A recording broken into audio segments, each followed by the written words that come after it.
Bonjour à tous. J'enregistre cette vidéo numéro 48 le 10 décembre 2025 et Francophonie à venir la mettra en ligne sitôt son montage terminé. Comme vous pouvez le constater, cette vidéo 48 est publiée en retard ce mois-ci et ma volonté de publier une nouvelle vidéo chaque mois n'est pas toujours réalisable, mes autres activités ne me permettant pas toujours de respecter le calendrier que je me suis fixé. L'élaboration de ces vidéos demande un travail non négligeable de recherche et d'examen de très nombreux documents pour en vérifier la pertinence et l'exactitude.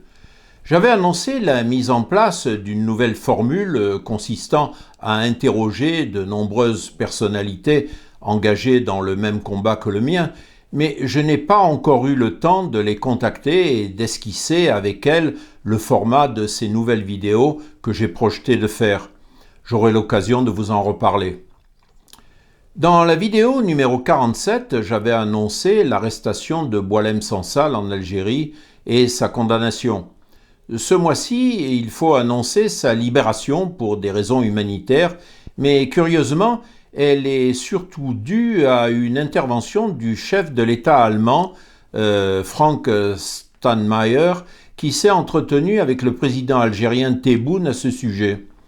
Contrairement à ce qui se passe avec le président français, on entend peu parler de Steinmeier en dehors de l'Allemagne, car le poste de président en Allemagne ne confère à ce personnage que peu de pouvoirs exécutifs qui sont concentrés, au contraire, au niveau du chancelier. La deuxième nouvelle concerne Emmanuel Macron qui récidive avec sa grande manifestation Choose France pour inciter les entreprises à investir, créer et fabriquer en France. Sauf que, cette fois-ci, il s'adressait aux entreprises tricolores. Quelques mois après la 7e édition de Choose France, il organisait à la Maison de la Chimie à Paris une journée de tables rondes et de rencontres bilatérales avec des ministres pour inciter les compagnies françaises à se développer et réinvestir leurs dividendes en France. Le signal est clairement envoyé aux entreprises françaises de ne pas choisir la France, mais to choose France, avec cette volonté persistante et tacite d'inciter toujours et encore les entreprises hexagonales de travailler en anglais. La troisième nouvelle rapporte une dispute entre Luis García Montero, responsable de l'Institut Cervantes, dont le rôle est de promouvoir l'espagnol dans le monde, et Santiago Muñoz Machado, directeur de l'Académie royale de la langue espagnole. Cette dispute entre García Montero et Muñoz Machado est un sujet qui a fait couler beaucoup d'encre dans le monde culturel et académique espagnol. García Montero, poète et intellectuel renommé, et Muñoz Machado, juriste et directeur de la Real Academia Española, se sont opposés publiquement à propos de la manière dont la langue espagnole devrait être gérée et représentée. García Montero, connu pour ses positions progressistes, a critiqué ce qu'il considère comme une approche trop conservatrice et élitiste de l'Académie sous la direction de Muñoz Machado. Il a notamment reproché à l'institution de ne pas suffisamment prendre en compte les évolutions sociales et linguistiques contemporaines, ainsi que les variantes régionales de l'espagnol. De son côté, Muñoz Machado a défendu le rôle traditionnel de l'Académie en tant que gardienne de la norme linguistique, soulignant l'importance de préserver l'unité de la langue espagnole tout en reconnaissant ses diversités. Il a également répondu aux critiques en affirmant que l'Académie travaille à intégrer les changements linguistiques, mais de manière mesurée et réfléchie. Cette dispute reflète un débat plus large sur l'équilibre entre tradition et modernité dans la gestion de la langue espagnole, ainsi que sur le rôle des institutions culturelles dans une société en pleine évolution. Elle met en lumière les tensions entre ceux qui prônent une ouverture plus grande aux changements linguistiques et ceux qui défendent une approche plus conservatrice. Comme je l'avais déjà mentionné dans une ancienne vidéo, les préoccupations associées aux évolutions des diverses langues de la planète sont universelles. tout au moins en ce qui concerne les langues qui sont les supports de civilisations avancées. En France, tout récemment, en novembre dernier pour être précis, est paru la Grande Grammaire du français, un ouvrage qui avait démarré par une commande du CNRS en 2002, suite à la parution d'ouvrages analogues pour l'espagnol, le catalan, l'italien, l'anglais, ainsi que d'autres langues. Pour Anne Abbayer, qui a dirigé le projet, il s'agissait de dépoussiérer les anciennes grammaires pour y inclure les usages du français propres à divers pays francophones, mais aussi d'y inclure les éléments grammaticaux correspondant au langage pratiqué par toutes les classes sociales. Avant de lire à propos de cette nouvelle grammaire, je me suis renseigné un peu sur la personne d'Anne Abbayer, qui a fait partie du collectif des linguistes atterrés, dont j'avais parlé dans une vidéo précédente. Ce collectif affirmait que la langue française se portait très bien, contrairement aux opinions de la plupart des observateurs, y compris les membres de l'Académie française. Et cet invité aujourd'hui, c'est vous, Anne Abbayer, bonjour. Bonjour. Bienvenue sur ce plateau. Vous êtes linguiste et atterré du nom du collectif dont vous faites partie qui signe ce tract qui est sorti aux éditions Gallimard. Le français va très bien, merci. Et qui fait beaucoup parler de lui depuis quelques jours. Pourquoi atterré ? Parce que nous sommes frappés du décalage entre les discours dominants, surtout dans certains médias, qui se lamentent du fait que le français irait mal, que le français serait en déclin. Cela nous cadre déjà le personnage dont l'action s'inscrit totalement dans la bien-pensance du moment et le politiquement correct de l'époque. Il faut accepter toutes les pratiques linguistiques, dans le souci de n'exclure personne, de la même manière que l'on doit accepter toutes les différences, et surtout ne jamais juger quiconque. Tout est acceptable, tout est respectable au niveau individuel, même s'il est facile de prouver que d'un point de vue social, certaines pratiques sont éminemment délétères. Ce que l'on appelait argot n'en est plus. C'est du vocabulaire qui ne se distingue pas du reste.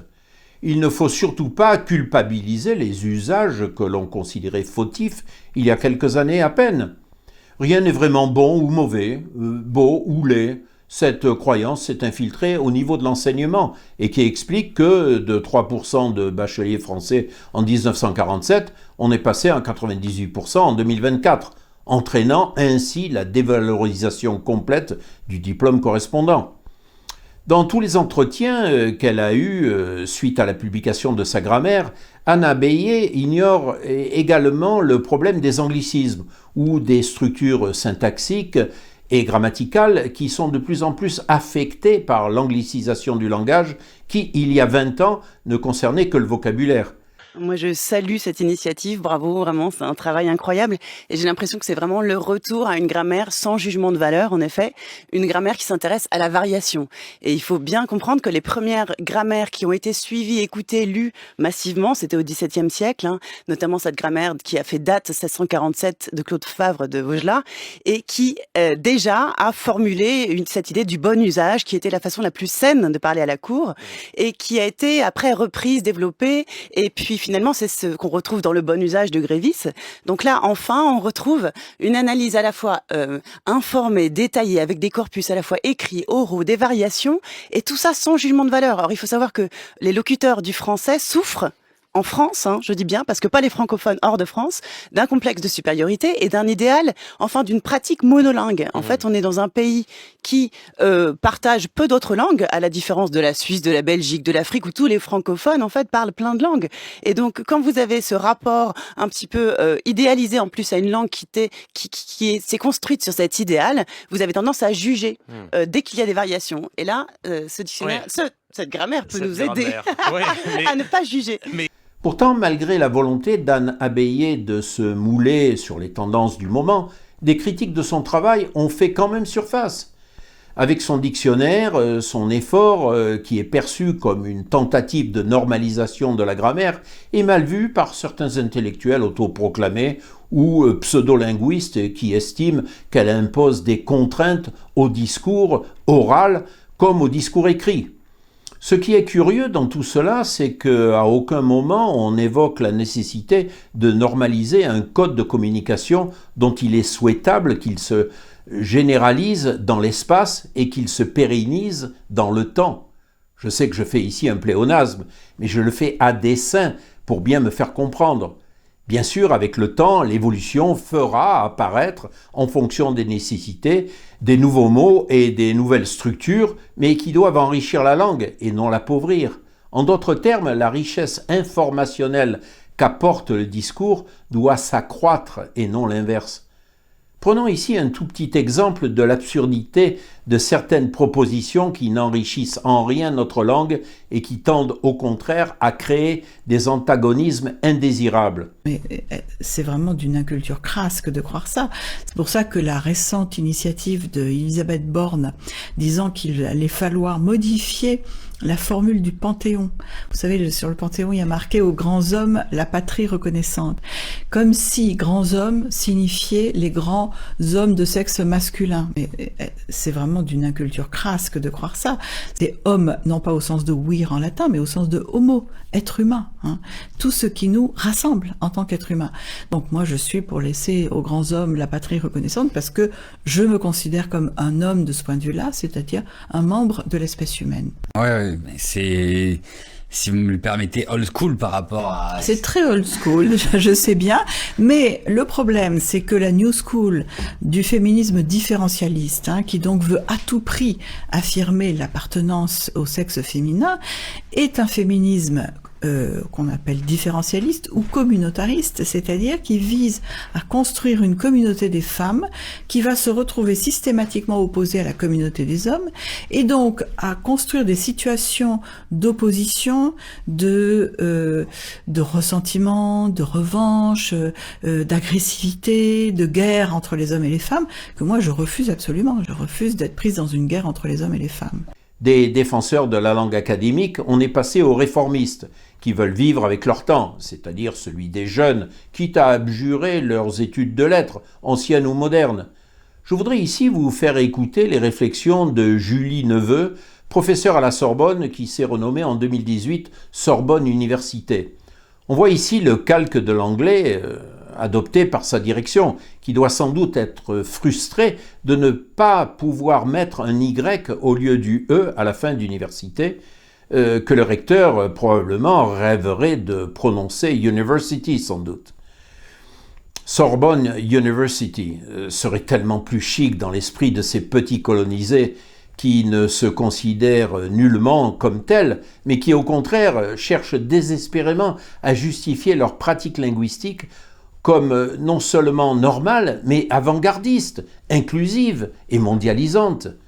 L'acteur Jean-Yann, s'il était encore parmi nous, nous dirait que la devise des émules de Julie Neveu devrait être « Tout le monde est beau, tout le monde il est gentil », en ignorant superbement la géopolitique des langues et la perception que les étrangers ont de la France et de ses élites. Si j'ai une copine qui me dit « j'ai un call »,« attends je te laisse, j'ai un call ».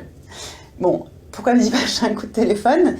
Eh bien parce que le call apporte aussi la dimension professionnelle, urgence. Vous voyez, d'un coup, c'est pas sa mamie qui l'appelle pour lui dire qu'est-ce que tu veux pour mon anniversaire, ma biquette. C'est important, quoi.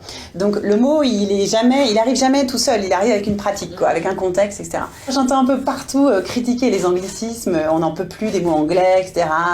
Voilà. Et c'est vrai qu'à chaque fois que j'entends ça, j'ai vraiment l'impression de vivre une sorte de France où on est armé comme ça avec nos bâtons et qu'on veut bouter l'ennemi hors de France, quoi. Donc avec notre drapeau tricolore, alors que la langue française et la langue anglaise sont des langues cousines en fait. Elles sont de la même famille de langues, les langues indo-européennes. Donc depuis très longtemps, il y a des échanges culturels, des échanges donc linguistiques, et les mots voyagent. Et les Anglais, ces pauvres Anglais, eux, ils nous ont bien accueillis parce que près de la moitié du lexique anglophone, en fait, vient de la langue française. Et après, il y a les origines latines qu'on a en commun. Donc, en fait, c'est comme si à une réunion de famille, vous étiez furieux de vous apercevoir que vos cousins vous ressemblent, en fait. Donc, on s'échange des mots, déjà.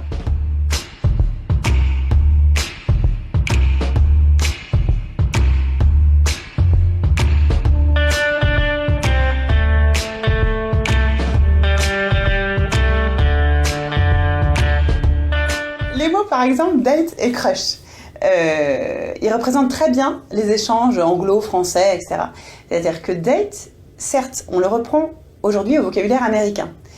Mais figurez-vous qu'il vient de notre mot français que les États-Unis nous empruntent à la fin du 19e siècle, quand en fait commence à se pratiquer une sorte de libération des mœurs pour la main-d'œuvre ouvrière qui arrive dans les grandes villes et qui emprunte, comme d'autres mots français estimés très chic et glamour à l'époque, hein, donc fiancé, je sais quoi, je ne sais quoi, etc. Ils empruntent date, qui est donc un mot français à l'origine. Okay, fin du 19e, on commence à le voir utilisé. Alors peut-être qu'il y a des Américains qui disent « Oh, I've got a date. Oh, maybe there's going to be a fiancé and he's got this je ne sais quoi. » Vous voyez, donc tout le glamour est importé à cette époque là-bas. Et c'est vrai que l'ironie, c'est drôle, on peut en rigoler, c'est qu'un siècle plus tard, eh bien, date revient, non plus date, donc cette fois-ci avec la prononciation anglaise, date revient chez nous et détrône le rendez-vous amoureux. Alors j'ai un date, mon date était nul, déception, etc.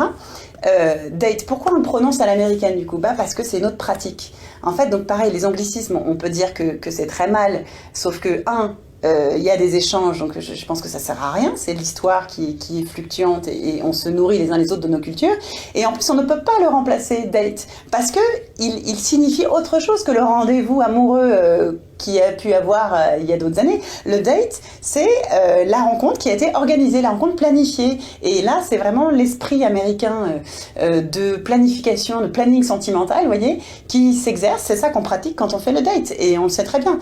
Donc autant garder le mot qui arrive plein de son parfum de success story à l'américaine, c'est celui-là qui correspond le mieux à notre désir de prendre en main notre destin amoureux, de construire, de participer à l'élaboration de ce que sera ma vie sentimentale.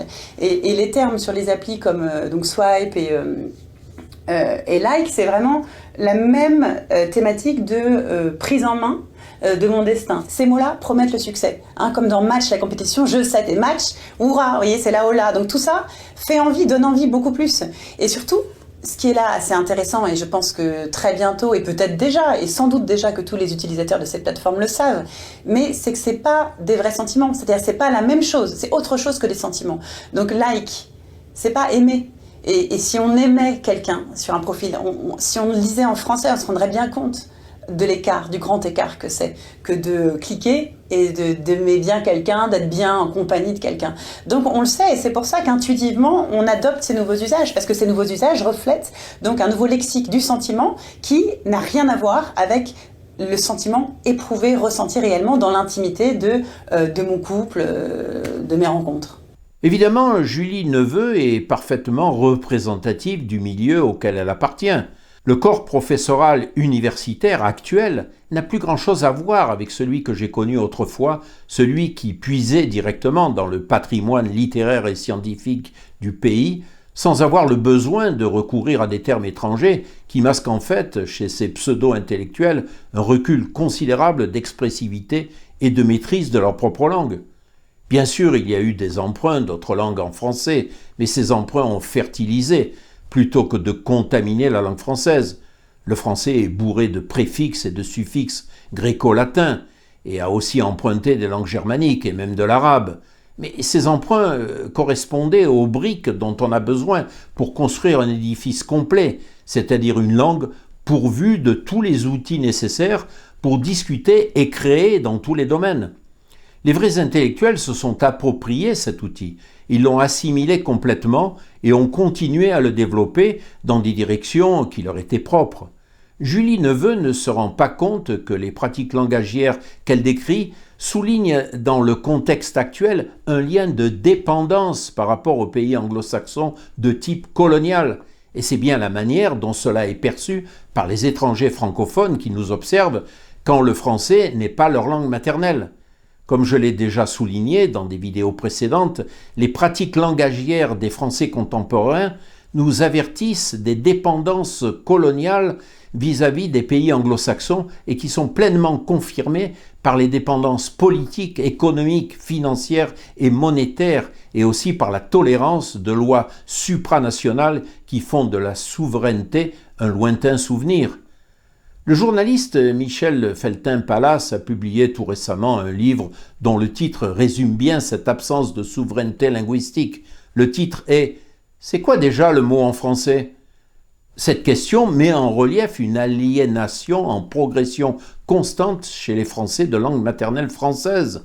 En d'autres termes, l'environnement dans lequel ils vivent dépouille les Français de leur propre vocabulaire pour le remplacer par des termes étrangers. Quand ils se posent la question de retrouver leurs équivalents français, c'est qu'ils sont déjà aliénés par rapport à leur propre langue. Ces observations peuvent être translatées vers l'allemand contemporain, vers l'italien ainsi que d'autres langues européennes. Elles s'appliqueront de la même manière à tous les pays membres de l'Union européenne, de l'UE. Qu'en pensent les anglo-saxons ? Je vous propose d'écouter Scott Ritter, un États-Unien pur laine, ancien agent du renseignement américain, ancien inspecteur de la Commission spéciale des Nations Unies et spécialisé dans les missiles balistiques. Ses positions très critiques de la politique extérieure des États-Unis lui ont valu d'être harcelé par le gouvernement de son pays. Passeport confisqué à plusieurs reprises, accusations de délinquance sexuelle, accusations de collusion avec la Russie, etc., etc. Tout le monde sait que la libre expression garantie par le premier amendement de la Constitution américaine est farouchement combattue, mais de manière indirecte chez les dissidents qui bénéficient d'un auditoire significatif parmi leurs compatriotes. En écoutant Scott Ritter, vous allez comprendre pourquoi. There is an article in Politico, it says Europe's Trumpian nightmare. And it seems that they're thinking that even overnight, Donald Trump can change the policy in Ukraine, not sending any more aid and weapons to Ukraine. How do you think their concerns are legitimate? I don't think there's anything legitimate about the European Union to begin with. So I don't think their concerns are legitimate because I don't think their opinions are legitimate. They're a pathetic entity that's allowed itself to be taken over by American interests, etc. And now, having sold their soul, having been America's paid whore for so many years, they're suddenly would grow a moral conscience. We want to be independent. You're not independent. There's nothing independent about Europe. Look what they're saying. They want a president who will continue to provide the umbrella of comfort, to keep the leash on and the collar on, to hold it tight and say heel and sit and all this, versus a president says, I don't care about you. I'm willing to go feed yourself. They don't want to feed themselves because they can't feed themselves. That's what really this is about. This is about Europe acknowledging that they suck across the board.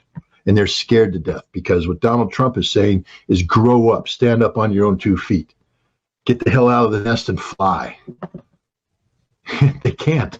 They can't fly. They can't stand on their own 2 feet. They're pathetic. And that's what this is all about. This is the exposure of the pathetic reality of Europe. And it's a good thing. And I say that as somebody who likes Europe. I mean, and my family origins are European. I've lived in Europe. I've traveled in Europe extensively. I would love nothing more than Europe standing up on its own 2 feet. So when I go to France, I'm going to France, not an American colony. When I go to Germany, I'm going to Germany, not an American colony. I don't want to visit an American colony. I want to visit a nation full of people who are proud of who they are. It's a foreign country for a reason. It's not supposed to be like America.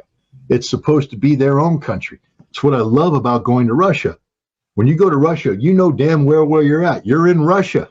There is no mistaking it. It's Russia. For better or for worse, it's Russia. But now you go to Europe and you get America Light.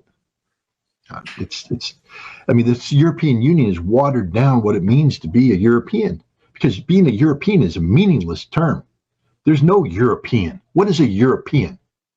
They don't exist. There's a German, there's a Frenchman, there's an Italian, there's the Dutch, there's the Austrians, there's the Poles. I know what they are, but a European, what is a European? There is no European. There is no Europe. There's a collection of nations that could come up with a loose framework, but to try and come up with a singular foreign policy, especially now that you've expanded it to the East, the East's interests are not the West's interests. Even within the West, talk about the central debates between Germany and France, and you realize there's already a division there. England pulled out. They didn't want to be part of Europe. Brexit and all this. So, I don't care what Europe thinks. I mean, the fact is Europe has to learn to stand on its own. I say that as an American because it's not healthy for America or Europe for this current relationship to continue. It's not healthy. Pour en revenir au travail d'Anne Abbayer et de Julie Neveu, il faut remarquer que la langue appartient à tous. Elle n'est pas la propriété des professeurs de français, de l'académie ou des linguistes de diverses tendances. Nul n'a jamais imposé dans les faits comment les gens devaient s'exprimer à l'oral comme à l'écrit. Le rôle des officines de normalisation de la langue est de définir un modèle que les élites du moment sont censées utiliser. Par conséquent, quiconque voulant s'élever dans les échelles sociales et professionnelles doit se mouler sur ce modèle. Bien que, en ce qui concerne la langue française, les élites ne remplissent plus ce rôle, l'utilisation de la langue à l'oral comme à l'écrit demeure d'une extrême importance. Si vous l'utilisez mal, vous perdez instantanément en crédit auprès de beaucoup de personnes. C'est un processus invariable et tous les recruteurs vous le diront. Une mauvaise orthographe est un frein majeur à l'emploi et pour un employé, elle devient un frein à la promotion interne. Ce n'est qu'un exemple parmi d'autres et il est connu que beaucoup de femmes sur les sites de rencontres préviennent « Si vous ne savez pas écrire en français, inutile de m'envoyer un message ». Si vous voulez que vos articles puissent être pris au sérieux et repris par d'autres publications, il faut certes que le fond soit juste, mais encore que la forme soit correcte. Oui, on peut tenir cela pour discriminant et absurde, mais c'est un fait sociologique. La société y voit un signe d'intelligence, d'éducation, de rigueur. À tort ou à raison, peu importe, deux possibilités. Soit les personnes concernées se laissent aller à leur manque de vigilance et restent confinées dans un micro-espace de diffusion, soit elles tirent profit de cette circonstance, si désagréable qu'elle puisse être, car admettre qu'on a fait une erreur est parfois difficile à vivre pour certains. Ces personnes se montrent donc plus attentives afin d'optimiser leur crédit et leur visibilité médiatique. À titre personnel, je m'en fiche évidemment complètement, mais laisser autrui dans l'erreur n'a rien de charitable. Une langue normée est indispensable pour assurer la cohérence et la véracité du discours, et c'est ce qu'on évalue en premier. Je voudrais ici saluer le travail de Nicolas Bacquaer qui vient de publier un lexique mathématique anglais-français. Bacquaer est chercheur à l'Institut de recherche pour le développement, l'IRD, et il est très sensible à l'importance de la qualité de la langue utilisée dans les sciences. Les mathématiques ont fait preuve d'une efficacité totale dans le domaine des sciences physiques et de leurs applications techniques. Leur rôle en biologie et en sciences sociales a été plus modeste, mais tend actuellement à se développer grâce aux possibilités de simulation qu'offrent les ordinateurs.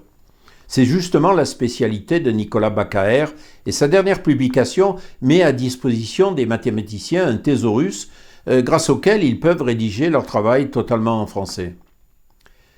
D'ailleurs, tant pour les chercheurs que pour les non-chercheurs, les progrès en traduction automatique grâce à l'intelligence artificielle les affranchissent des efforts de traduction, non pas seulement de la nécessité de traduire de l'anglais vers le français ou vice-versa, mais de leur donner accès aux publications chinoises, coréennes, russes ou japonaises, qui demeuraient jusqu'à présent hors de portée dans leur version originale.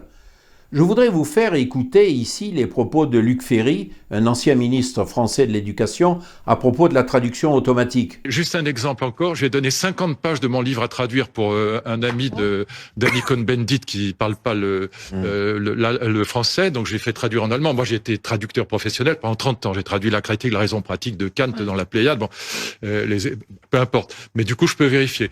Il a mis 6 minutes pour traduire 50 pages. Et c'était cohérent? C'est pas cohérent, c'est parfait. C'est mieux que ce que j'aurais fait. J'ai pas une virgule à changer. Ouais. Même les blagues, même les mots difficiles. En plus, c'est quand même. C'est impressionnant. Voilà. Mais alors, Et Luc ça, Ferry, pardon. le métier de traducteur est mort.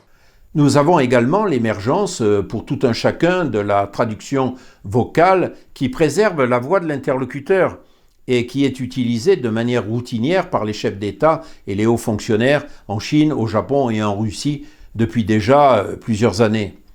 Il faut noter que DeepL, une société allemande de traduction automatique qui produit l'un des outils de traduction les plus fiables, vient enfin de rajouter l'espéranto à sa liste des langues disponibles. Comme je l'ai déjà expliqué, l'espéranto n'est pas une langue comme les autres, puisqu'il s'agit d'une langue artificielle qui a été spécialement conçue pour qu'elle soit facile à apprendre et maîtriser dans une fraction du temps qu'il faut pour maîtriser une langue naturelle hérissée d'exceptions orthographiques et syntaxiques. On peut rêver d'un monde dans lequel les impérialismes linguistiques auraient disparu et où l'apprentissage de l'espéranto serait généralisé, permettant ainsi aux touristes, aux hommes d'affaires, aux scientifiques et aux diplomates de se faire comprendre et d'être compris facilement lors de courts séjours à l'étranger. Les outils informatiques de traduction automatique feraient le reste, délivrant ainsi les hommes du besoin d'apprendre les langues étrangères dans la mesure où leur vie aurait pour cadre principal un seul et même pays. Ainsi, les langues étrangères seraient à nouveau et exclusivement l'apanage des migrants, des aventuriers au sens noble du terme et des passionnés des représentations linguistiques différentes de la réalité. Chacun serait à nouveau à sa place et pourrait se développer selon des lignes librement choisies et passer le plus clair de son temps à maximiser ainsi sa créativité. Au lieu de cela, la Rwandaise Louise Mushikiwabo, qui est à la tête de l'Organisation internationale de la francophonie, inaugure à New York le groupe des Amis du multilinguisme, qui a rassemblé États et institutions autour de l'idée que sans diversité linguistique, il n'y a pas de multilatéralisme crédible. Mais concrètement, où cela nous mène-t-il ? L'idée derrière ce mouvement est bien évidemment de concurrencer l'espéranglais dont l'usage est poussé par les anglo-saxons au sein de toutes les institutions internationales. Cela est d'autant plus curieux que Mme Mushikiwabo vient d'un pays qui, à partir de 2008, a remplacé le français par l'anglais comme langue d'enseignement dans les écoles primaires et secondaires et décrété que l'anglais était la seule langue officielle non indigène du pays à côté du Kinyarwanda, la langue originale du Rwanda. Mais passons à autre chose qui nous fera rire un peu. J'ai regardé la vidéo de l'intervention du président Trump du 24 septembre dernier à la tribune des Nations Unies. Dans cette vidéo, on voit également quelques échantillons de délégués de divers pays écoutant Trump. J'ai été intrigué par le fait que les représentants de l'Iran portent une oreillette qui doit leur permettre d'écouter la traduction de ce discours en farsi. Même chose pour les représentants de la République populaire de Chine. Cependant, il est peu probable que, à la fois, les représentants iraniens et les représentants chinois envoyés à New York connaissent trop mal l'anglais pour avoir recours à la traduction simultanée. La troisième image, cependant, est encore plus étonnante, puisque l'on y voit Mme von der Leyen, présidente de la Commission européenne, en compagnie de son séide Antonio Costa, portant tous les deux une oreillette, ce qui laisse à croire qu'ils préfèrent écouter une traduction plutôt que l'original du discours. Cela est extrêmement improbable puisque ces deux personnages font l'essentiel de leurs déclarations officielles en anglais depuis Bruxelles. Le port de l'oreillette, bien ostensible pour les caméras, sert en fait un autre but, qui est de montrer leur désaccord avec le personnage qui prononce son discours. Depuis l'élection de Trump à la tête de la Maison-Blanche, le torchon brûle entre les États-Unis et l'Union européenne. On sait que Mme von der Leyen fait l'essentiel de ses interventions publiques en anglais et que sa langue maternelle ne compte quasiment plus dans ses fonctions officielles et encore moins que le français qu'elle maîtrise pourtant assez bien. Tandis que Mme von der Leyen fait la promotion active de l'anglais comme seule langue de communication au sein de l'UE, elle fait semblant de ne plus comprendre cette langue quand elle est en désaccord avec le personnage qu'elle écoute. Ainsi, elle comprend sans intermédiaire quand elle est d'accord et elle fait semblant de ne plus comprendre quand elle est en désaccord.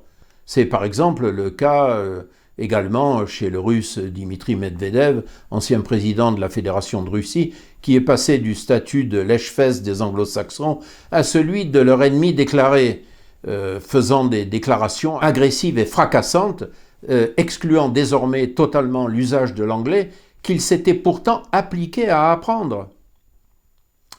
Une autre nouvelle qui mérite d'être mentionnée est la parution d'un article sur la francophonie qui a été publié dans un journal français du monde des affaires qui se concentre sur l'actualité économique et financière. La France importe d'Afrique francophone 1,5% du total de ses importations et exporte 2,5% du total de ses exportations. Cela contraste avec l'Espagne, puisqu'elle importe 15% du total de ses importations des pays hispanophones et qu'elle exporte 20% du total de ses exportations vers ces mêmes pays. Il est évident que le potentiel de la francophonie est terriblement sous-exploité par la France, qui semble se concentrer sur le partage de sa culture, de ses valeurs et de ses apports juridiques. Bref, les mêmes refrains dans lesquels la francophonie institutionnelle s'est spécialisée avec les résultats que l'on sait. Après, on trouve plutôt malvenues les plaintes des autorités françaises qui dénoncent la présence de la Chine et de la Russie en Afrique. Là encore, on constate le manque de vision, la diplomatie défaillante, l'absence de sens des affaires, les politiques linguistiques absurdes du gouvernement et des sociétés françaises qui ne nomment que des imbéciles et des incompétents pour s'occuper de ces marchés à fort potentiel. Je voudrais maintenant vous faire écouter des passages d'un entretien avec Dimitri de Kochko à propos de la Russie et de sa politique linguistique. Le désamour causé par les Européens qui ont de facto érigé un nouveau rideau de fer avec la Russie suite au déclenchement de la guerre en Ukraine et qui a entraîné un regain d'intérêt vis-à-vis des ex-républiques soviétiques ainsi qu'avec les pays de l'ex-bloc socialiste en Asie de l'Est. On est européens, alors évidemment les gens ont toujours le désir d'Europe, bien sûr, puisqu'ils le sont. Et ils se sentent plus à l'aise en se tournant vers l'Europe que vers la Chine, que par ailleurs, ils ont redécouvert aussi leurs pays en fait alliés, qui ne demandaient qu'à être alliés, et que la Russie des années 90 a totalement méprisé. C'est notamment un éditeur de manuels scolaires de langue russe qui m'en a parlé. Il dit, voilà des régions, là du coup, comme on peut plus aller sur l'Europe occidentale, où ils avaient leur marché pour la langue russe, pour l'étude de la langue russe et tout ça, pour des stages de russe aussi, qui étaient les meilleurs de Saint-Pétersbourg, ils sont. Oui. Eh bien, il dit, là, on s'est tourné vers l'Asie centrale, oui, vers le Vietnam, vers Singapour, ils sont de bons clients, oui, et vers la Chine. Il dit, mais et puis alors c'est un boom en Chine qui apprennent le russe. Ah oui, voilà, ils ont des réserves. Hein. Et il dit, sous ces gens-là, on les avait délaissés. Bah oui. On les avait totalement délaissés. Bah oui. Il faut ajouter que se développe un fort intérêt pour la culture russe dans la population chinoise. Les étudiants chinois représentent désormais 15 à 20% du total des étudiants en Russie. Le tourisme se développe dans les deux sens. Des touristes chinois faisaient environ 30% de la clientèle des hôtels en novembre 2025, alors qu'ils ne représentaient que moins de 10% en mars 2024. Et la Chine est devenue, pour les jeunes éduqués russes, ce qu'étaient les États-Unis, une forme de référence. Un sondage a été fait au sein de l'Université d'État de Moscou, ce qui a permis de découvrir que 80% des étudiants et plus de 90% dans les sections scientifiques et économiques aimeraient faire un stage en Chine dans les 2 prochaines années, contre seulement 35% aux États-Unis et 25% en Europe. Plusieurs réponses étaient en effet possibles. Cela montre une forme de fascination pour la réussite chinoise. Certains instituts de recherche de l'Académie des sciences de Russie sont en train d'ouvrir des succursales en Chine, mais aussi au Vietnam et en Inde. Par ailleurs, de grandes entreprises russes ont ouvert des bureaux de recrutement en Chine. Il faut désormais voir les relations entre la Russie et la Chine non plus dans le seul cadre bilatéral, mais dans celui d'un tournant désormais assumé de la Russie vers l'Asie. De même, il faut comprendre que ce tournant est aussi la réponse des Russes et de la population, plus que du gouvernement d'ailleurs, à l'immense déception que leur a apporté l'Europe et globalement l'Occident. Il aborde également le problème des relations entre la Russie et les pays francophones d'Afrique. La francophonie, en revanche, heureusement, elle est portée par les Africains. Heureusement. Là, des conférences auxquelles j'ai pu assister, etc., la traduction française, c'était dû aux Africains. Oui. C'était grâce aux Africains qu'elle était là. Les universités, le français est maintenu grâce aux Africains. RT, donc qui est censuré chez nous. Oui. Mais en Afrique, bien sûr, en Afrique francophone. Truc, Spoutnik, oui. C'est qui est censuré aussi. Oui. C'est toute l'Europe. Ça, ils ont des services en français qui fonctionnent bien grâce aux Africains. Ils ont et donc bon, voilà, disons que la francophonie est sauvée grâce aux Africains. Et en plus, les Africains s'y tiennent. Apparemment, ils préfèrent quand même. Bon, on va voir au niveau des générations comment ça va changer ou pas. Et je pense que là, malgré des efforts comme le fait de mettre le Rwanda, qui a donc interdit le français dans les établissements scolaires à l'agence francophone, ce qui était un grand effort de la part, malheureusement, des autorités françaises, le reste de l'Afrique va quand même se maintenir dans une francophonie qui est quand même héritière de Senghor et qui est quand même un élément important d'une cohésion entre pays d'Afrique, quoi. Donc je pense que pour l'instant ils vont pas passer à l'anglais, je pense pas. On va voir, mais en tout cas on a intérêt, là aussi on a intérêt à changer de politique, quoi. C'est évident. Bon, moi j'insiste auprès des Russes, je leur dis, mais parce qu'ils font un sommet russo-africain tous les 2 ans. Oui. Et j'avais constaté que c'était en anglais et en russe. Alors, mais ils viennent plus facilement en Russie aujourd'hui qu'en France. Moi, j'avais hurlé en disant il faut que vous fassiez en français quand même. Bon, j'ai essayé de le transmettre à qui de droit, mais alors je sais pas si ça sera passé ou pas. Alors là, franchement, mais en tout cas, on essaie de défendre comme ça.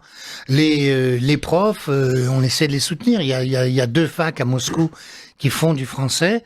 Moi, j'encourage les gens, s'ils ont des contacts, continuer et puis quelquefois échanger on peut le faire par visio. On peut échanger avec eux pour parler avec les étudiants en français, pour qu'ils voient quand même. Alors bon, je vous dis encore une fois, il y a une perspective du côté africain, mais elle est pas forcément la seule motivation pour des étudiants qui sont encore une fois des Européens et qui veulent parler aux autres Européens aussi, quoi. Je vous présente maintenant, pêle-mêle, quelques réflexions de personnalités françaises qui commencent à s'intéresser aux facteurs identitaires que la langue représente. Je commence ici par Philippe de Villiers, qui a récemment publié un nouveau bouquin intitulé « Populicide ». Régis Ravatte, qui est le directeur du site de Francophonie Avenir, avait suggéré qu'il devrait rédiger un nouvel ouvrage intitulé « Linguicide ». Mais Philippe de Villiers n'a jamais dénoncé l'anglomanie ni l'action concertée des pays anglophones pour réduire la mondialité de la France et en particulier la diffusion de sa langue au niveau européen par l'intermédiaire de ses vassaux, des structures supranationales qu'ils ont créées et de ces young leaders, young and global leaders. Et on est français par la langue. En fait, le trésor de l'âme française, c'est la langue commune. C'est pour ça d'ailleurs qu'il y a des Français de souche, mais des Français de désir. Bien sûr. Être Français de désir, c'est entrer en cousinage par la langue. On entre par la langue côté cœur. Et on finit par prononcer ensemble des mots et de se trouver de la même romance, du même sentiment. Parce qu'à force de prononcer des paroles gourmandes, on vibre ensemble, on goûte ensemble, et la littérature devient une sorte de miroir commun du chahut de nos âmes. Et c'est comme ça que Romain Gary dit « Je n'ai pas une goutte de sang français, mais c'est la France qui coule dans mes veines. » Voilà.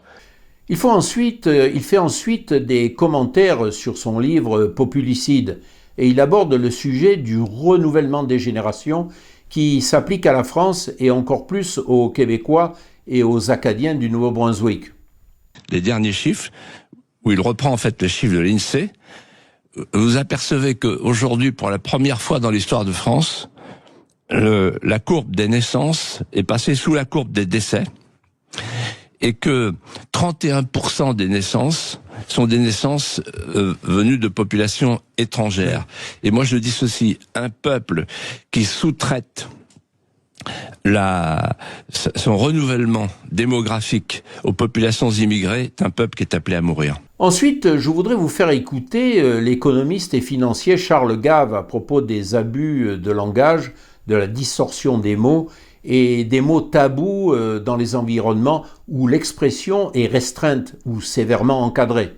Il ne s'agit pas ici d'anglomanie, mais d'appropriation du langage à des fins politiques dans le cadre de programmes d'ingénierie sociale, comme dans le fameux roman d'anticipation 1984 de George Orwell. Incroyable, les sciences humaines, il ne peut pas y avoir de sciences humaines. La science économique, c'est du pipeau. Il ne peut pas y avoir de sciences économiques. Personne ne peut faire une prévision qui tienne la route, etc. C'est ce que j'ai fait toute ma vie, donc je m'en parle en connaissance de cause. Donc, coller le mot science devant quelque chose, c'est essayer de lui donner l'imprimature. Vous n'avez pas le droit de vous y opposer. Sacralisé. Hein. Sacralisé. Donc maintenant, vous avez des sociologues qui vous disent des bêtises pas croyables et vous pouvez rien dire. Et donc, partout, ils essayent de capturer d'appauvrir la langue. Vous pouvez utiliser un certain nombre de mots codes. À ce moment-là, vous êtes accepté. Mais si vous n'utilisez pas ces mots codes, alors il se passe un phénomène que je trouve très intéressant. Je m'en suis rendu compte. C'est celui que décrit Solzhenitsyn, parce que Solzhenitsyn a vécu dans une société comme ça. Il disait, quand par hasard un type cessait de parler de la langue, se mettait un langage que tout le monde comprenait, c'était comme s'il y avait une explosion nucléaire. D'un seul coup, tout le monde disait, mais que... Donc, ils savent qu'ils mentent, nous savons qu'ils savent, etc. C'est la phrase de Solzhenitsyn encore. Mais parler normalement, dire les choses telles qu'elles sont, c'est faire un acte révolutionnaire. C'est très curieux. C'est-à-dire, je m'étais arrivé à... J'étais invité par une chaîne de télévision, puis ils m'ont posé des questions, j'ai répondu tranquillement. Les gens étaient soufflés. Ils m'ont dit, ils vont jamais vous réinviter. J'ai dit, c'est probable. Mais donc, le simple fait que je parle, je prononce les mots citoyen, nation, etc., que j'explique que pour s'en sortir, il fallait détruire l'euro, sortir de l'Europe. C'est sur CNews aussi, je ne l'abuse. C'était sur CNews. C'est sur CNews. Ils étaient époustouflés. Ils disaient, mais... Donc, je crois que c'est Orwell qui disait que dans un monde où la liberté n'existe pas, dire la vérité est un acte révolutionnaire. Enfin, comme je l'avais annoncé dans ma vidéo numéro 47, je vous présente un extrait d'un entretien avec le commentateur français bien connu Éric Zemmour. Dans ce segment, Zemmour fait un résumé entièrement pertinent de l'histoire de la société québécoise et de ses relations avec le reste du Canada. Cela ne veut pas dire que je soutiens inconditionnellement les propos de M. Zemmour à propos des autres sujets sur lesquels il s'entretient à la télévision. Mais sur le Canada et le Québec, il est d'une lucidité remarquable.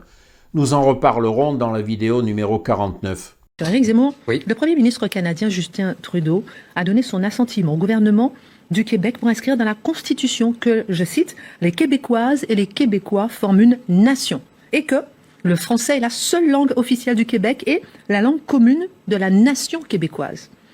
Est-ce que ce n'est pas une révolution pour le Québec qui aspire, on le sait depuis longtemps, à une forme d'autonomie, voire d'indépendance vis-à-vis du Canada?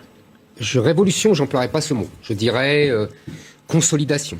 Je dirais les Québécois essayent de préserver l'avenir. Je vais essayer d'expliquer pourquoi, mais c'est comme ça que je jugerais si je devais répondre en deux mots, puisque vous me demandez sur une révolution.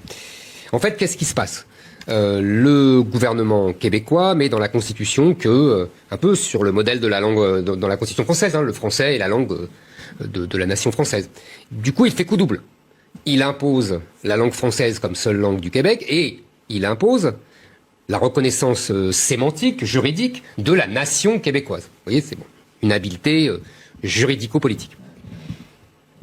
C'est un choix de consolidation, vous disais-je, parce que ça veut dire que les Québécois renoncent à une bataille qu'ils ont perdue et qu'ils savent perdue, c'est-à-dire l'influence du français dans l'ensemble du Canada.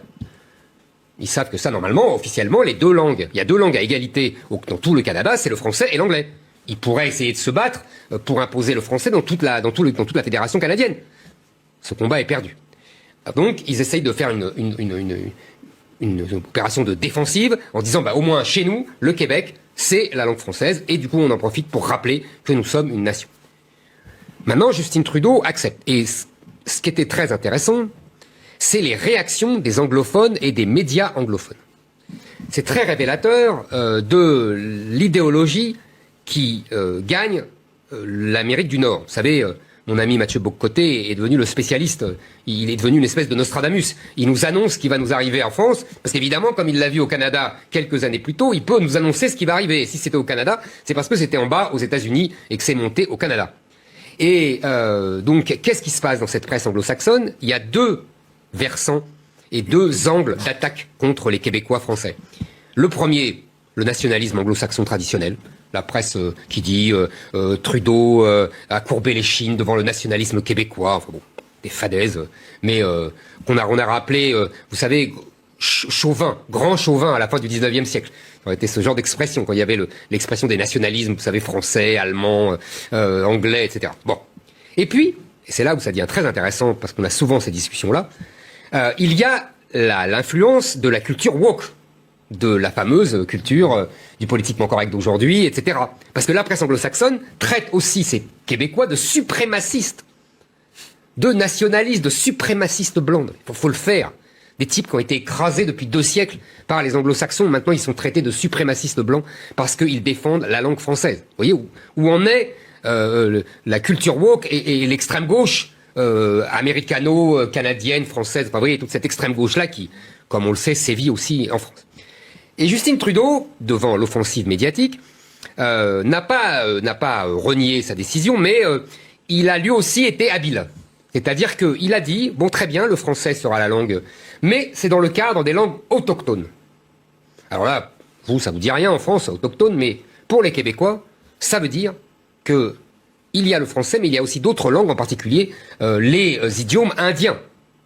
Parce que vous comprenez, je vous citais mon ami Mathieu Bock-Côté tout à l'heure, il explique remarquablement la nouvelle stratégie des anglo-saxons pour achever l'identité française du Québec. Pendant 2 siècles, on va en parler si ça vous intéresse, ils ont dominé par la puissance de feu anglo-saxonne, anglaise, plus l'influence américaine, etc. Mais aujourd'hui, ils veulent noyer et le nationalisme français et le nationalisme anglais dans cette culture mondialiste, multiculturaliste, de soumission à vous savez, à la culpabilité blanche, en disant mais les premiers peuples sous-entendus, c'est pas les Québécois, vous voyez, c'est les Indiens. Et ils essayent de noyer ce pauvre Québec dans une culture de la repentance. C'est ça la suprême habileté de Trudeau. Il dit oui, le français, oui d'accord, mais aussi d'autres langues, les idiomes indiens. Trudeau, c'est le fils de son père, hein, vous savez. C'est-à-dire, pour moi, Trudeau, ça évoque quelque chose qui faisait fantasmer mon adolescence, parce que le père de Trudeau avait une femme très jolie qui s'était envolée avec son amant Mick Jagger. Donc moi, quand j'avais 14 ans, je trouve ça, c'était vraiment les années 60, quoi. Vous voyez ? Donc pour moi, le nom de Trudeau, ça évoque ça dans mon cerveau reptilien de mon adolescence. Et lui, c'est le fils. Bon, il est beaucoup moins intelligent que le père. Hein. Il est pas aussi beau que la mère et beaucoup moins intelligent que le père. Il y a eu beaucoup de pertes. Mais enfin, il est Premier ministre et c'est une caricature de bobo politiquement correct, de la culture woke. C'est une espèce de Macron puissance 1000, vous voyez. Donc, il joue à ça. Le père Trudeau, lui, était beaucoup plus dur avec les Québécois. Il a même réprimé sévèrement des mouvements populaires. Il a même poussé les entreprises anglo-saxonnes à détruire l'économie québécoise pour créer du chômage. Vous voyez, c'était une vraie guerre économico-politique contre le nationalisme québécois. Donc, vous voyez, c'est ça le contexte. Et lui, il fait du en même temps. Et lui, il fait du en même temps, exactement. Il est moins fort, il se sent moins fort, et donc il fait du en même temps. Mais si vous voulez, il y a un contexte historique. Donc, tout ça pour vous dire que voilà, pour moi, ils ne veulent pas insulter l'avenir. Ils veulent essayer, les Québécois, je parle, hein, bien sûr, de préserver leur avenir Vous savez, ils ont perdu 2 référendums. Vous vous souvenez, je parlais de cela pour la Nouvelle-Calédonie. Je disais, bon, quand on perd un référendum, 2 référendums, c'est bon, quoi. On va pas en faire 10. Et je disais, les Québécois, ils ont perdu 2 référendums et voilà, malheureusement, ils ne peuvent plus devenir indépendants. Ils ont perdu en 80, ils ont perdu en 95. Il faut bien comprendre que qu'est-ce que c'est que le Québec? Le Québec, c'est le produit de la colonisation française en Amérique et c'est le produit aussi de la défaite des armées de Louis XV. Si vous voulez, la guerre de 7 ans, entre 1756 et 1763, a été une catastrophe pour la puissance française. Moi, ma thèse, d'ailleurs j'ai retrouvé cette thèse dans beaucoup d'historiens anglo-saxons, c'est que la Révolution française est la conséquence non pas des problèmes intérieurs, le pain, vous voyez, la dette, qui existe évidemment, mais de cette défaite géostratégique et de cette chute de l'hégémonie française en Europe et dans le monde au profit de l'Angleterre. Vous voyez, une espèce d'humiliation nationaliste. Mais passons sur cette question historiographique. Tout ça pour vous dire qu'en 1763, au traité de Paris, on perd le Canada français. On perd aussi nos comptoirs en Inde. Enfin, c'est une catastrophe. On ne garde que vos chères terres à sucre, les îles françaises. Je les cherche là. Mais qui rapportaient beaucoup à l'époque. C'est pour ça que Louis XV choisit ça contre les immensités. C'est le fameux mot de Voltaire pour quelques arpents de neige. Enfin, vous voyez, etc., etc. Donc on perd. Et les Québécois vont essayer de préserver leur identité pendant 2 siècles, selon un triptyque qu'on peut comparer à celui de la Pologne. Il y avait un très beau texte de Rousseau, vous savez, aux Polonais du XVIIIe siècle, qui était déjà coupé en morceaux et déjà dominé par les Russes et les Allemands, et à qui il disait « Bon, vous n'avez plus la souveraineté, il faut au moins défendre votre identité. » Et comment on défend son identité en Pologne ou au Québec? C'est très simple. Catholicisme, langue, natalité. Catholicisme, grande puissance de l'Église, qui défend l'identité nationale. Natalité, l'Église, donc on fait beaucoup d'enfants. Et langue, on parle le français, on parle la langue comme le polonais. Vous voyez, c'est le triptyque de l'identité québécoise comme de l'identité de tous ces peuples qui sont à un moment de leur histoire dominés par une puissance impériale et qui perdent leur souveraineté. Pour préserver la possibilité de retrouver plus tard la souveraineté, vous voyez la Pologne par exemple, de 1789, le dernier 1792, pardon, le dernier partage, jusqu'en 1918, ils ont quand même attendu plus d'un siècle. Hein. Vous voyez, donc voilà. Donc le Québec fait ça. Dans les années 60, il y a un mouvement nationaliste qui est dans le cadre des mouvements décoloniaux, hein, de l'Afrique, de l'Asie, c'est la même chose. Les Français du Québec disent, nous aussi on va être indépendants. Vous voyez, c'est le même mouvement. Et donc c'est pour vous dire que c'est un mouvement de gauche. Un mouvement de gauche. C'est important aujourd'hui. Bien sûr. Voilà, on est traité de nazis quand on est nationaliste. C'est un mouvement de gauche. Les mouvements populaires, il y a la chanson. Moi, je me souviens quand j'étais enfant. Félix Leclerc, Robert Charlebois, grand chanteur d'ailleurs, très grand chanteur, et qui sont tous de gauche. Exactement comme les Maxime Le Forestier en France, vous voyez, Jean Ferrat et compagnie. C'est la même chose. Et simplement, ils sont en plus nationalistes. Et si vous voulez, le général de Gaulle là-dedans, on se souvient de Vive le Québec libre, je recommande à tous ceux que ça intéresse le film absolument magnifique qui vous tire les larmes, où on voit la remontée du général de Gaulle dans la grande allée pendant des kilomètres et des kilomètres, où il est acclamé, je crois que c'est l'allée du roi, ou je sais pas quoi, du roi de France justement, où il est acclamé partout, où il est en uniforme. C'est phénoménal. De Gaulle en uniforme, qui se balade comme ça dans un pays étranger. Et qui arrive au fameux balcon où, en fait, il lui avait enlevé les micros. Parce que les dignitaires québécois et canadiens sentaient bien que le vieux allait faire un mauvais coup. Et donc, il lui avait enlevé les micros. Et il y a une radio qui lui passe un micro. De Gaulle s'en empare, et c'est là qu'il dit « Vive le Québec libre ». Et ce qu'on ne sait pas, ce qu'on sait moins, c'est qu'il rentre, vous savez, grand scandale, les États-Unis protestent, le gouvernement du Canada proteste, il est obligé d'écourter son voyage, il rentre à Paris, il fuit, exactement, il rentre à Paris, et à Paris, tout le monde l'insulte. Même le gouvernement. Même Pompidou, évidemment, en privé, dit, bon là, le vieux, il devient gâteux, quoi, il faut qu'on arrête, là. Vous voyez, c'est ça l'ambiance qu'il y a à Paris. Et c'est la seule fois où le général de Gaulle accepte de s'expliquer devant ses ministres. Il réunit son conseil des ministres. Et là, il a cette phrase que moi, je vénère. Il les regarde et leur dit, vous comprenez, j'ai corrigé une erreur de nos rois. Je trouve ça absolument admirable. C'est-à-dire que ce type est tellement dans la continuité historique, il se pense tellement le continuateur des rois de France, qu'il vient 2 siècles après corriger une erreur de son ancêtre, Louis XV. ça me laisse pantois, ce genre de... Vous voyez ça, alors là, chapeau. Donc, c'est ça l'histoire du Québec. Et vous comprenez après la désolation lors des échecs du référendum de 80 et de 95. Et avec un effondrement depuis des années, parce que il a même autorisé Trudeau, il avait envisagé d'autoriser les tribunaux islamiques. Ah non, mais ça, c'est un autre sujet. Oui, non, mais enfin, ça... Non, mais on va en parler parce que c'est le problème de l'immigration. Si ça vous embête pas, on en parle après. Absolument. Non, parce qu'on j'aimerais bien, non, mais j'aimerais bien qu'on fasse un petit tour de table. Je sais que vous avez beaucoup de choses à dire. On en a discuté avant l'émission. Parce que on a discuté, par exemple, du drapeau. Pourquoi est-ce qu'ils ont la fleur de lys? La fleur de lys, vous comprenez pourquoi maintenant? Oui. Évidemment. Voilà. Parce que c'était la fleur de lys, le drapeau du roi de France. Ce sont des gens, vous savez, les Québécois, qu'est-ce que c'est? Quand il y a eu une émigration de peuplement au Québec, il y a eu des paysans français qui sont allés au Québec et il y a eu des aristocrates.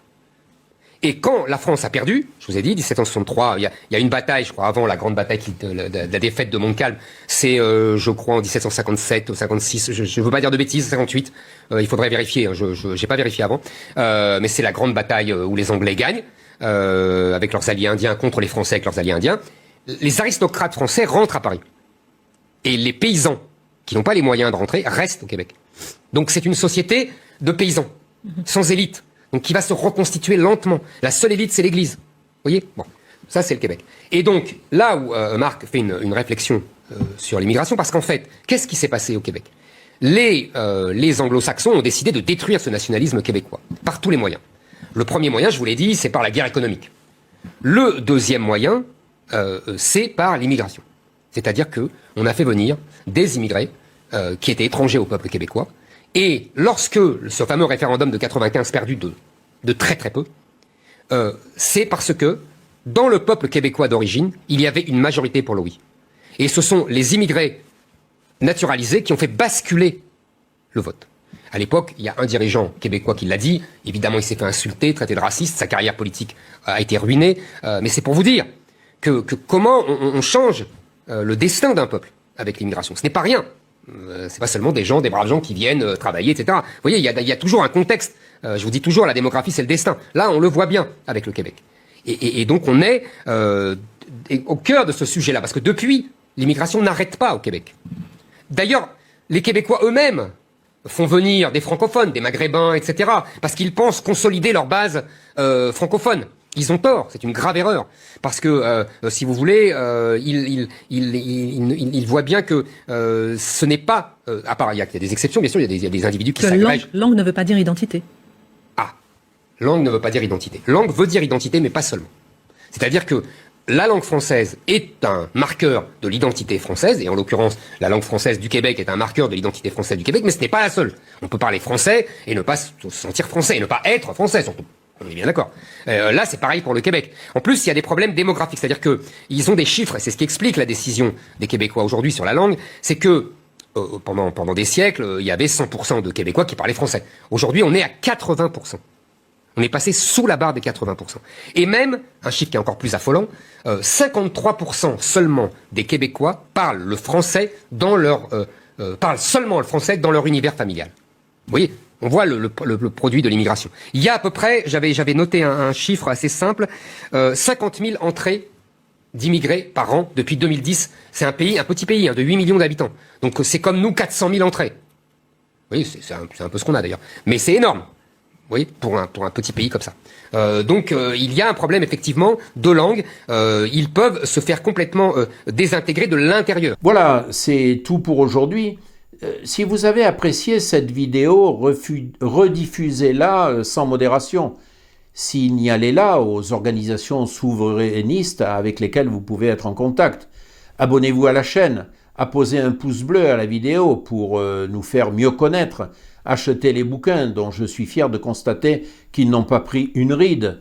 Partagez mes vidéos sur les réseaux sociaux et pensez à faire un don à Francophonie et Avenir, dont le but est de redonner à la francophonie internationale la place qu'elle doit reconquérir.